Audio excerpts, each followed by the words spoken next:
High five. Another weekend of fisticuffs has come and gone, with UFC Vegas 23 going down last Saturday, April 10, 2021, inside UFC Apex in Las Vegas, Nevada. Plenty of fighters were left licking their wounds, including Nina Nunes, who was submitted by Mackenzie Dern in the first round, see it here.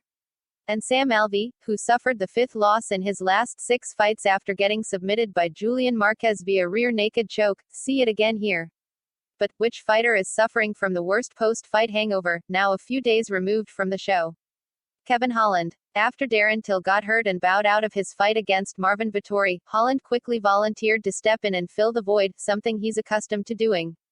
Plus, he had just suffered a tough loss to Derek Brunson a few weeks prior, so getting back in the horse in an attempt to erase that memory as quick as possible wasn't a bad move by Trailblazer.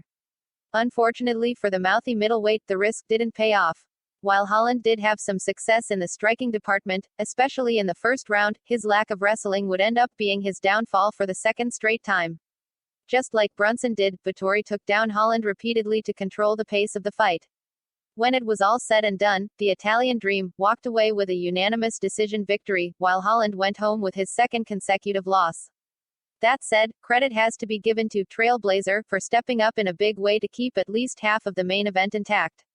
Bouncing back won't be an issue for Holland, who has shown he can string together big wins in a hurry, much like he did from May to December in 2020 by winning 5 straight. But before he does that, he really needs to address the wrestling aspect of his game, since he's facing big and powerful beasts at 185 pounds. It's something that isn't lost on Holland, though he isn't about to completely change his style. Can't say too much changes, Holland said after the fight. We'll see what it is. I honestly don't know. Go spend some time with DC. For sure, work on some of those wrestling things. Go work on wrestling, of course. Learn how to stop some of these takedowns. Other than that, same old same. I'm not going to change the fighter 1M and try and become a wrestler just because all these guys want to wrestle, he continued. It's like, I like to strike, I like to bang.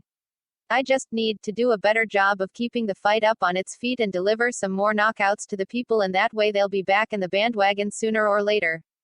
When he's ready to return, perhaps a showdown against the loser of the upcoming fight between Brad Tavares and Omari Akhmedov, which is set to go down at UFC 264 on July 10, is a good option.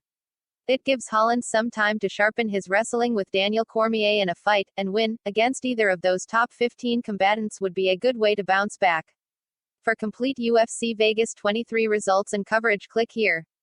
Punch the like button and kick the subscription bell.